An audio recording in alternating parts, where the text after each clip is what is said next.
सकते हैं पीसीओएस और पीसीओडी। तो ये जो दो टर्म्स हैं इनमें क्या डिफरेंस होता है? इनमें ऐसा डिफरेंस तो कुछ नहीं है। पीसीओडी या पीसीओएस पहले मानना था कि डिजीज एक पर्टिकुलर ऑर्गन की है, जो ओवरी जिसे कहते हैं, अंडाशय। लेकिन काफी स्टडीज हुई है इसके बारे में और अब ये माना गया है कि शरीर के कई और ऑर्गन्स इन्वॉल्व हैं। ओके, तो मैम इसके लक्षण सिम्टम्स हमने देखे तो क्या दिख जाते हैं? लक्षण में सबसे जो कॉमन सिम्टम है रेगुलर होना। मेन लक्षण तो ये है, जो कई बाकी लक्षण है शरीर पे, चेहरे पे स्पेशली बाल ज्यादा आना। दूसरा, इनफर्टिलिटी से लोग हमारे पास आते हैं जो इनफर्टिलिटी ग्रस्त होते हैं।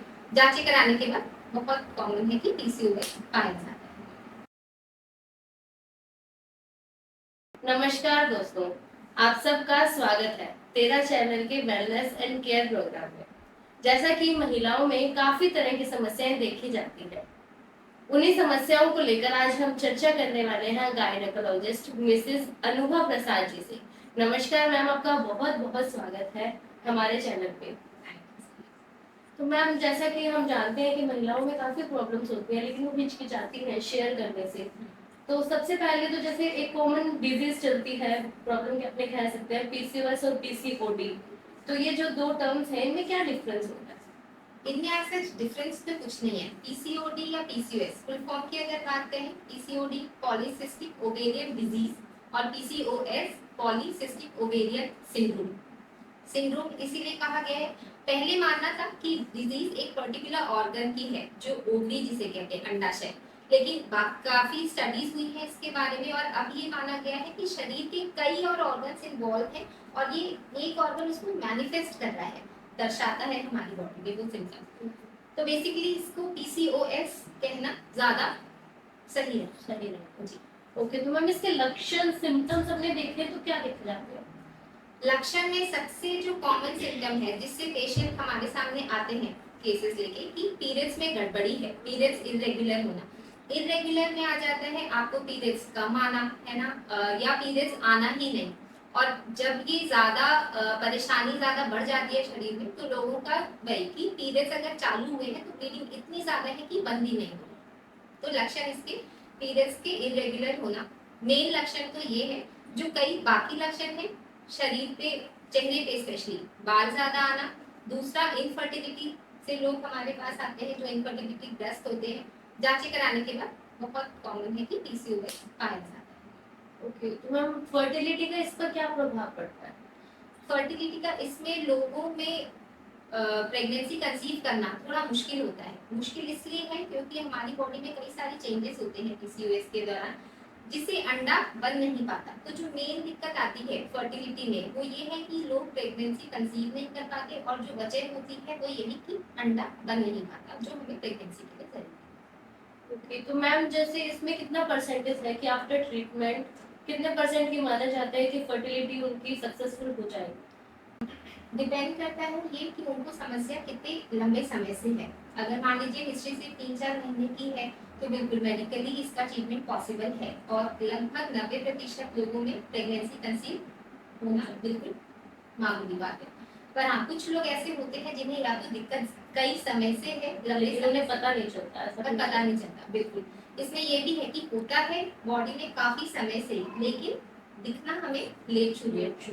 तो बिल्कुल, अगर ये प्रॉब्लम इतनी ज्यादा गंभीर है तो फिर उसका ट्रीटमेंट मेडिकली पॉसिबल नहीं है, मतलब दवाइयों से। लेकिन हाँ, आईवीएफ में आजकल ये चीज पॉसिबल है कि पीसीओएस वाले लोग जो मेडिकल मैनेजमेंट से प्रेगनेंसी कंसीव नहीं कर पाते, उनमें भी प्रेगनेंसी पॉसिबल है। पर हाँ, थोड़ा समय ज्यादा लग सकता है। अगर किसी का पीरियड्स अप डाउन रहता है लाइक 10 to 15 डेज का, उसमें हो जाता है कभी ऊपर 10 दिन और कभी नीचे 10 दिन, तो वो उनको भी ये समस्या हो सकती है या ये नॉर्मल है? नहीं, अपने अगर अपन ऑन एन एवरेज देखें तो पीरियड्स का जो वो है एवरेज एक ड्यूरेशन 21 दिन से 35 दिन का समय माना गया है। अगर 21 दिन से कम या 35 दिनों बाद उनको ये मासिक धर्म आता है तो उसमें उनको ट्रीटमेंट देने की नीड है। वरना 5 to 10 डेज या मान लो 7 से 10 दिन ऊपर नीचे, ये कोई बहुत बड़ी बात नहीं। मैम, इस पर आपके क्या थॉट है कि अगर कोई अपने डाइट मेंटेन करता है तो उससे उसको बेनिफिट होगा इस प्रॉब्लम को सही करने में? बिल्कुल, या इस प्रॉब्लम से बचाव करने में? बचाव बिल्कुल पॉसिबल। पीसीओएस का जो हमारे मेडिकल मतलब जितनी भी स्टडीज हुई हैं, जो हम सजेस्ट करते हैं, सबसे पहला जो उपाय है वो है लाइफस्टाइल मैनेजमेंट। ठीक है, पीसीओएस का आजकल जो काफी ज्यादा दिखने लगे हैं यंग गर्ल्स में मान लें, या रिप्रोडक्टिव एज लगभग 15 से 45 साल की महिलाओं में ये चीजें देखी गई है। क्यों इसका इंसिडेंस इतना ज्यादा क्यों बढ़ गया है? डिपेंड करता है हमारे लाइफस्टाइल में। आजकल स्ट्रेस बहुत ज्यादा है, लाइफस्टाइल मान लें, खाने पीने, ऑयली फूड, फास्ट फूड, ये सब का इंटेक लोगों में आजकल बढ़ चुका है। प्लस सिडेंटरी लाइफस्टाइल, लोग आजकल बाहर खेलना कूदना सब कुछ कम करते हैं। क्या है, सिर्फ बैठो, या तो ऑफिस का काम करो, या पढ़ाई में है, कोचिंग ले रहे हैं हम, या टी, और अगर कोई काम नहीं, स्कूल के बाद बच्चा आके घर पे टीवी खेलेंगे। तो ये जो आजकल एक लाइफस्टाइल हो चुका है ना, इसकी वजह से पीसीओडी बहुत ज्यादा देखने को मिलता है। इसमें जो हमारा सबसे लाइफस्टाइल मॉडिफिकेशन, अब लाइफस्टाइल मॉडिफिकेशन में क्या आ जाता है, सबसे पहले आप अपना डाइट अच्छा रखें। फास्ट फूड, ऑयली फूड कम खाना है। जो खाने में जरूरत है वो है प्रोटीन इंटेक अच्छा होना चाहिए, शुगर का इंटेक कम लेना चाहिए, फ्रूट्स और फाइबर का इंटेक अच्छा होना चाहिए हमारे खाने में। ठीक है, तो कुल मिला के अगर हम कहें तो एक बैलेंस डाइट होना चाहिए, जिसमें भाई प्रोटीन अच्छा हो, फाइबर्स अच्छे हो, फ्रूट्स अच्छे हो, शुगर का इंटेक कम होना चाहिए। दूसरा अगर देखें तो एक्सरसाइज, एक्सरसाइज किसी भी फॉर्म में बहुत जरूरी है। जरूरी नहीं है कि हम जिम ही जाएं या एरोबिक्स ही करें, बिल्कुल नॉर्मल एक योगा कर लो। योगा नहीं पॉसिबल है, टाइम नहीं है, तो रूटीन खाना खाने के बाद एक वॉक कर लो। और एक्सरसाइज का ड्यूरेशन लगभग 30 से 45 मिनट पूरे दिन भर में। अगर चलो मैं मान गई कि आजकल बहुत बिजी है, लोग टाइम नहीं मिलता, रोजाना कम से कम टाइम नहीं मिलता, हफ्ते में एटलीस्ट 3 दिन, इतना टाइम तो बिल्कुल नहीं। मैम मेंस्ट्रुएशन डेज में हमें एक्सरसाइज करनी चाहिए? नहीं, मेंस्ट्रुएशन डेज में एटलीस्ट 2 दिन तो आप रेस्ट करो, या कुछ लोगों को ब्लीडिंग ज्यादा होती है शुरू के 2 दिन या 5 दिन 3 दिन, तो उसमें बिल्कुल अपन रेस्ट कर सकते हैं। पर रेस्ट का मतलब ये नहीं है कि बेड रेस्ट ही करना है, रूटीन अपना जो भी है, हल्का एक वॉक ही ले लिया तो बिल्कुल कर सकते हैं। पर हाँ बिल्कुल ये डिपेंड करता हैवी है एक्सरसाइज में। हैवी एक्सरसाइज अब heavy exercise. Okay ma'am, ma'am आपको क्या लगता है कि इसके जो नवाचार उपचार है, नवाचार अपने देखें कि आजकल जो चल रहा है तो उसमें ट्रेंडिंग चल रही है ये चीज, ऑलमोस्ट 3 से 1 पर्सन में ये दिखने को मिल रहा है, तो उससे वो कैसे कर सकते हैं कि हमें ये डिजीज ना हो, घर से ही लोग चेक कर सकें कि हमें ये प्रॉब्लम नहीं है या है? घर से अगर चेक करें तो मोस्टली बिल्कुल आप सिम्टम को फॉलो करें। सिम्टम सबसे पहले जो आते हैं, एक तो ओबेसिटी, मतलब वेट गेन होना, तो ये लोग खुद में ही देख सकते हैं, है ना, अगर उनका एक्सेस वेट गेन हो रहा है, स्पेशली अब्डोमिनल फैट। ठीक है, लेडीज में बिल्कुल ये चीज होती है। अगर आप ऐसा सोच रहे हो कि मेरा बिल्कुल पेट के आसपास ही फैट इकट्ठा हो रहा है, तो वो एक लक्षण बिल्कुल हो सकता है जो आपको आगे पीसीओएस कॉज कर सके।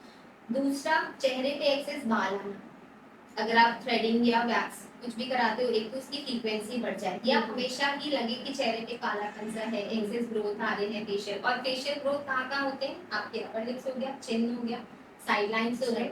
ठीक है, तो इनमें ज्यादातर दिक्कत होती है। प्लस एब्डोमेन में अगर वो बाल वगैरह कभी होते हैं लोगों की शिकायत, अगर ऐसा कुछ है तो बिल्कुल वो भी कहीं ना कहीं पीसीओएस का एक लक्षण है। हेयर फॉल भी इससे जुड़ा हेयर फॉल, बिल्कुल हेयर फॉल है इसमें। और हेयर फॉल का जो होता है ना, मेल पैटर्न बॉल्डनेस, मतलब साइड से आपकी हेयर लाइन कम होती है, पीछे होती जाती है।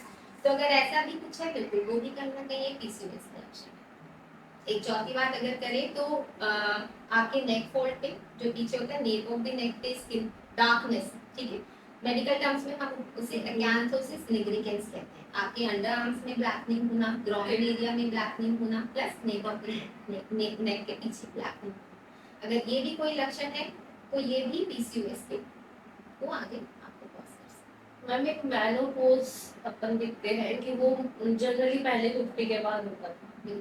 आजकल वो देखने को मिल रहा है कि 42 और 45 इयर्स के बाद ही मेनोपॉज होने लगा है, तो वो कैसे पता चले कि वो मेनोपॉज है या उनको ये डिजीज है?